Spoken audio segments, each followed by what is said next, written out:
And my friend Mr. Abraham has, made my work very, very simple, because he had in detail described about construction, demolition, waste management, and he has given his actual experience and made a beautiful presentation.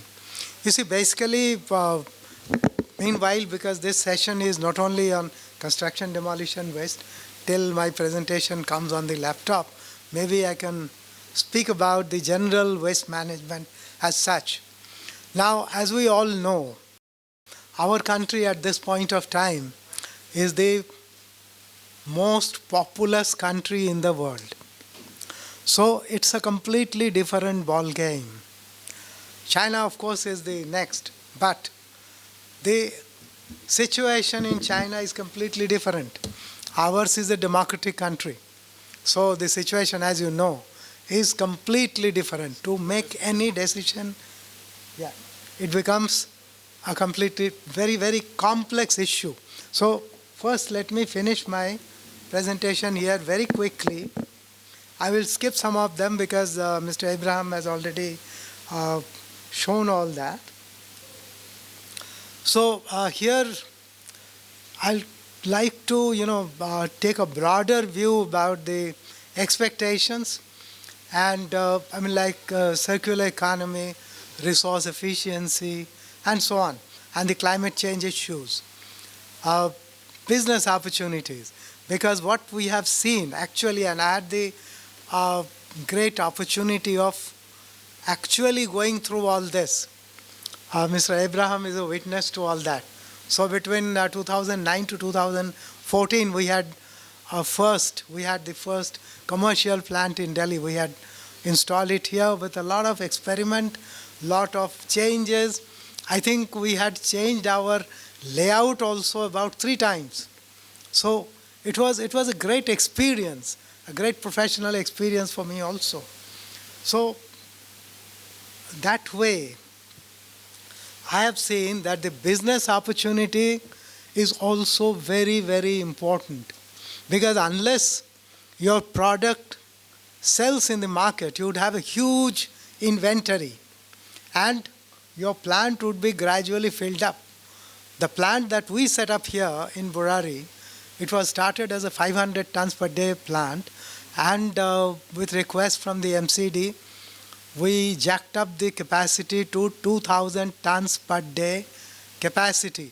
Now imagine 2,000 tons per day plant.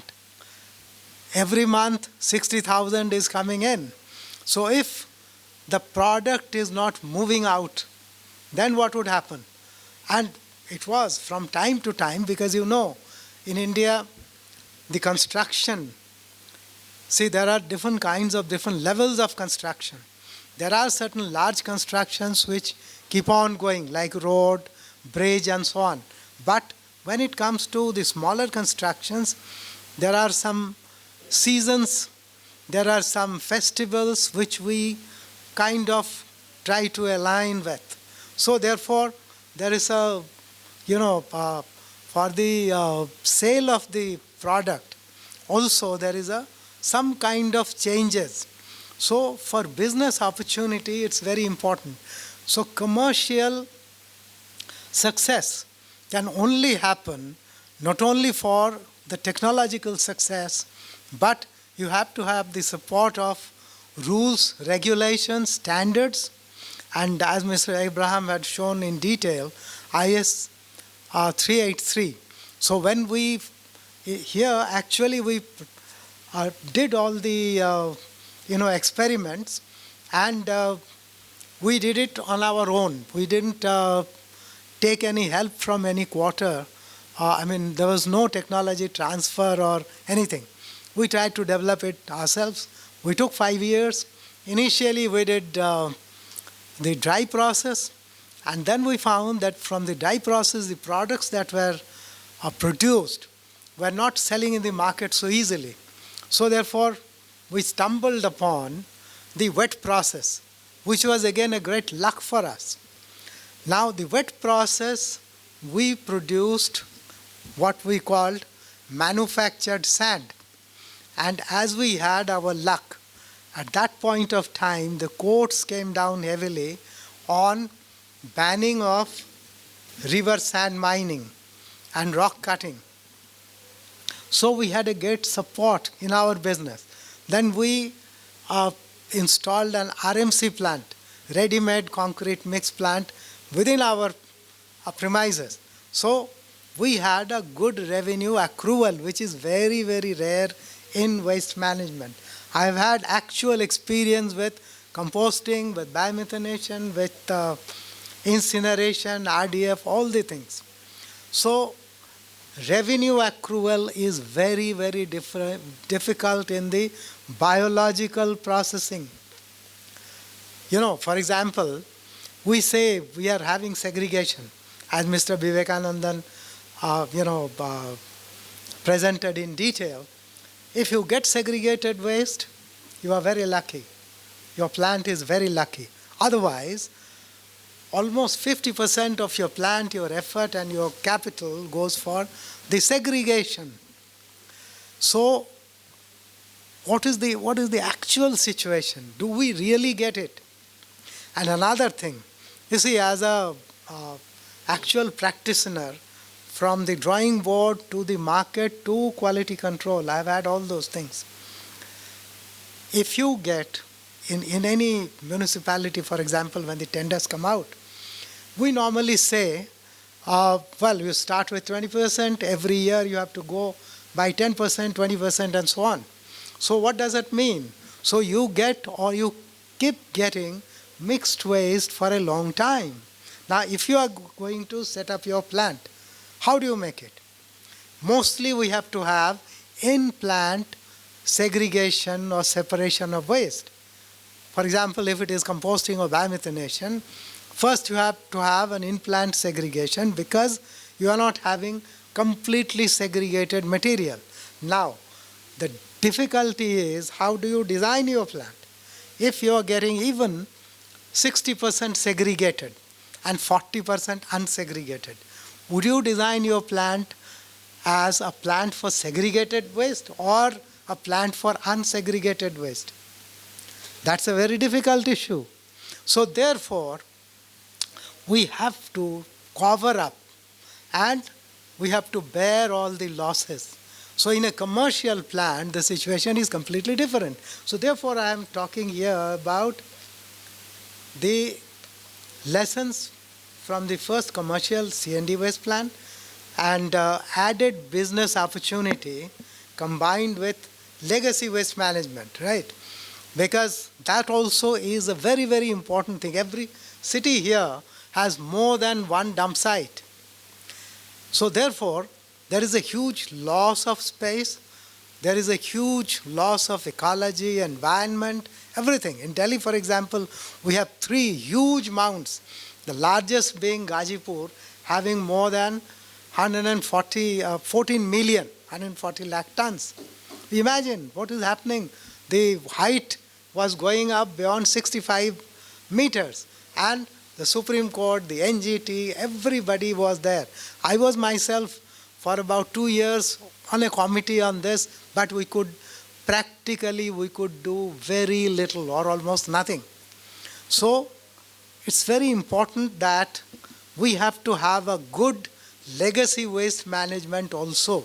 Now, the issue is construction and demolition waste management, as per my own experience also, it is revenue positive.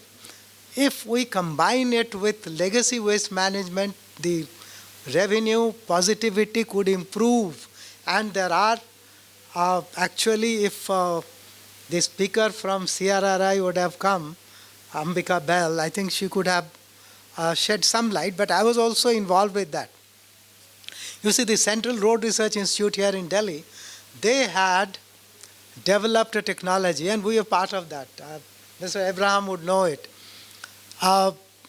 They processed the waste, which was more than 5 years old, into a material which could be used as road embankment. Now, with that, the Gazipur's 14 million tons more than 65 of that could be decimated in about 20 kilometers of road. Otherwise, it would be very difficult. So here's a technology which was not in anywhere in the world. See, one of our deficiencies is that we are not very good in publicity. This development in CRRI was a great development for decimating the legacy waste. So combined with C&D waste, because the equipment, the material, the sheds and all those things, a lot of things could be common. And that is why I have proposed here that legacy waste management and construction and demolition waste management could be taken together for greater revenue accrual and for much better environmental benefit for the city. Most of this has been taken care of by Mr. Abraham, and I think we are almost ending our time. Rather, we are shooting our time off. So, I think, I will do one thing here. You see, I have put it in bold. Here, promote 3R and circular economy for construction and demolition waste management. How can we do it? And one important thing which, you see, I was involved with the writing of the C&D waste rule also. The additional secretary from the MOEFCC had called me directly and said, since you are working on this, can you do this favor? So I was the first one to write the first draft of C&D waste management rules. There I had put this word deconstruction, and this is the clue for circular economy. Because in deconstruction, you plan for demolition when you plan for construction, so that when the building has to be demolished, you can take out things piece by piece. So there is minimal loss and maximum gain. So therefore, from 3R, from circular economy, if deconstruction is practiced, that could be a great, great advantage. What else? Yeah. So comprehensive planning is crucial for success. And one more thing which I have been, blaring on the top of my voice for the last 15 years or so, is the second point. Consideration of life cycle assessment and life cycle cost. You see, when our tenders come out and we take up any BOT, BWT or DBOT, whatever, there is no mention about life cycle cost or life cycle assessment. What is the result? The BOT contractor or whoever calculates as per the day of commissioning. Once the plant is commissioned, after a couple of years, everybody forgets about everything else. But in the tender, it is mentioned that at the end of it, that T, BOT. So you have to transfer it back as or in working condition. How do you achieve it? For example, if I have a waste management plan and we have a concession agreement of, let's say, 15 years or 20 years, in the first 7 or 8 or 9 years, you will have some repair and replacement. Next, 11th, 12th year, a little more repair and replacement. By 15th, 16th year, it would be a major repair and replacement. Where does this cost come from? And in the meanwhile, you have another issue. In the market, by that time, by 10 or 15 years, you have new technologies coming from outside or from developed here. So the business person or the commercial plant owner, how does he face this? He has dual or triple challenges. New technology, then the mounting cost of repair and maintenance and all that. Therefore, it's very important that life cycle assessment is put, or the consideration of life cycle cost is put in the tender itself, so that all the tender proponents, they make the proposal as per the concession period, whether it is 15 years, 20 years, or 30 years. For water supply, for example, 30 years. So all those, for water supply, for example, the piping material would change. What do you do? So these are very important issues. Another thing is land for the project. We can have money from here or there. Can we create land? No. Population is growing. Our land requirement is growing. But land is there. It is standstill. So we have to look for situations where land requirement is less, and whatever land is there, it can be reused. For example, with under the legacy waste. So if that land is reused, it could be a huge value. So we have to look at all those things.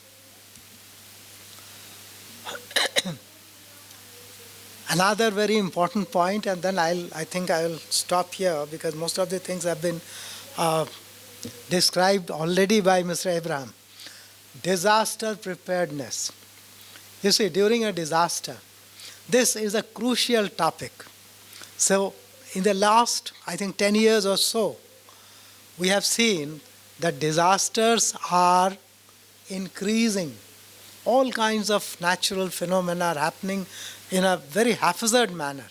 We call it climate change, we call it whatever, but we have to be prepared for it. And C&D waste management is one of the most important issues. So therefore, disaster preparedness is crucial. And this is especially relevant for hilly areas, places near seas, earthquake-prone areas. We have been seeing it every day in news and everything. In the last, even this year, a lot of landslides had happened. What would happen to that? Are we prepared for that? It requires a lot of preparation, maybe years of preparation, to take care of one happening which would come in future. But we must be prepared for all those things. So each city should map availability of services like transport of medium to large quantities of mixed demolition waste, equipment to remove, unlock. This is not easy. This is not easy actually, because we have seen it. Actually, during the Commonwealth Games, we were there, and we have seen how it is to, if the concerned equipment is not available, what kind of difficulties you face. So all this preparedness have to be there. I think I should stop here because already we have gone ahead of our time. These we have already, this has been very well presented by Mr. Abraham. So,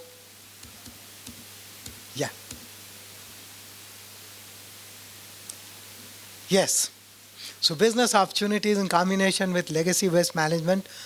Gentlemen, we must remember that whenever we talk about or we develop a technology, ultimately it should be applicable for our community, for our society. So therefore, the solution has to be end-to-end, right? Here some of these things are there, but time is not there. Yeah, this is about the legacy waste management which CRRI had done. Actually, they had done it very sincerely. We had provided the samples, and the sample size was 200 tons. 200 ton, one sample. We had cleaned one of our compost plants here in Delhi and prepared it for preparing their samples.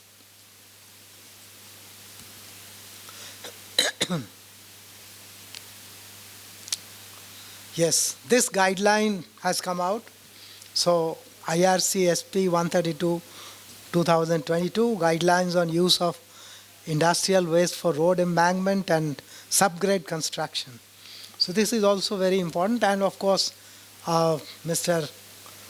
Abraham had already mentioned policy. We do have n number of policies. You see, I have given some of the reports and guidelines here. Since time is not there, say the government also has given some leeway, some support, and that support is increasing definitely. So we should take care of that. Alignment with